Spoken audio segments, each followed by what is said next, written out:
Good morning students. आज हम 8th class में पार्ट नंबर 3 के अभ्यास के प्रश्न करते हैं। भी मैंने उस कंपनी के हिस्सेदार की तरफ पहली बार श्रद्धा भाव से देखा। लेखक के मन में हिस्सेदार साहब के लिए श्रद्धा क्यों जाग गई। बस अत्यधिक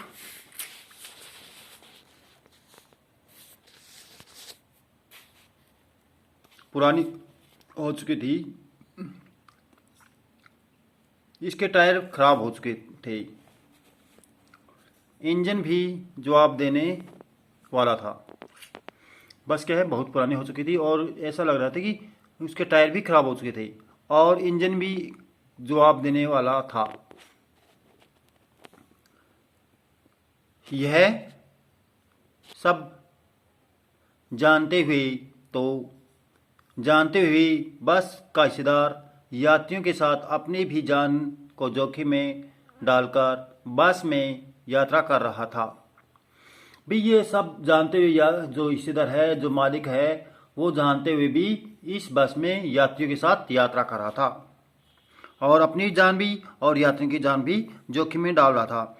इसी कारण लेखक के मन में हिस्सेदार के प्रति श्रद्धा जग गई। भी इसके प्रति जो दया भाव थी, श्रद्धा थी, वो जाग गई। अगला प्रश्न है, लोगों ने सलाह दी कि समझदार आदमी इस शाम वाली बस से सफर नहीं करते। लोगों ने यह सलाह क्यों दी? लोगों ने यह सलाह इसलिए दी क्योंकि ये भली भांति जानते थे कि शाम को चलने वाली बस खटारा है, अर्थात कभी भी खराब या दुर्घटनाग्रस्त हो सकती है।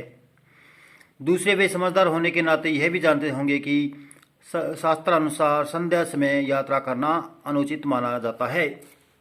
जो शास्त्रों के अनुसार क्या है, संध्या के समय या शाम के समय यात्रा करना अनुचित है, अनुचित माना जाता है।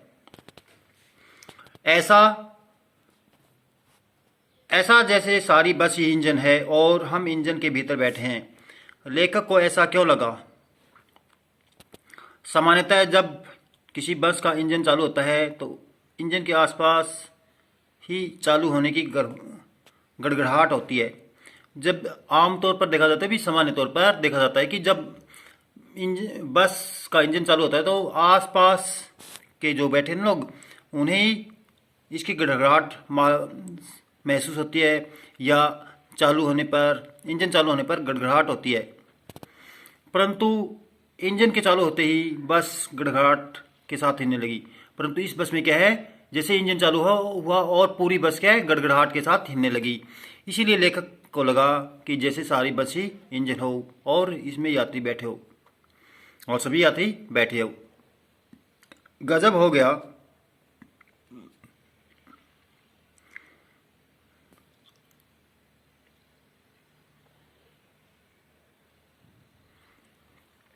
गजब हो गया, ऐसी बस अपने आप चलती है। लेखक को यह सुनकर हैरानी क्यों हुई? लेखक बस की खटारा हालत देखकर सोच रहा था कि अवश्य इस बस को चलाने के लिए धक्का लगाना पड़ेगा। बस की जो हालत थी ना, उसे देखकर लेखक सोच रहा था कि अवश्य इसे चलाने के लिए धक्का लगाना पड़ेगा। इस विषय में जब उसने बस के हिस्सेदार से पूछा, उसने बड़े आत्मविश्वास से कहा कि बस भी अन्य बसों की तरह अपने आप ही चलती है। जब इसके मालिक से पूछा गया भी क्या तो उसने बड़े आत्मविश्वास, बड़े ही अपने आप पर गर्व करने वाले विश्वास से कहा कि यह बस भी अपने आप चलती है। बस के हिस्सेदार का यह कथन सुनकर लेखक को हैरानी हुई। उसने हैरानी प्रकट करते हुए उपयुक्त वाक्य कहे थे। बस के हिस्सेदार का यह कथन सुनकर लेखक को हैरानी हुई और उसने अपनी हैरानी प्रकट करते हुए उपयुक्त जो ऊपर कहे गए ना वाक्य है, वो कहा था। मैं हर पेड़ को अपना दुश्मन समझ रहा था। लेखक पेड़ों को दुश्मन क्यों समझ रहा था? लेखक जिस बस में बैठा था न वह केवल पुरानी थी, अपितु टूटी फूटी भी थी। इसका इंजन और टायर घिसे हुए थे। लेखक को उसके किसी हिस्से पर भरोसा नहीं था। उसके ब्रेक फेल होने तथा स्टीयरिंग तक टूट जाने की आशंका थी। भी, उसके ब्रेक भी कभी भी फेल हो सकते हैं और उसका स्टीयरिंग कभी भी टूट सकता था। ऐसे में जब कोई पेड़ आता, लेखक को डर लगता बस पेड़ से टकरा जाएगी। इसी कारण लेखक हर पेड़ को अपना दुश्मन समझ रहा था।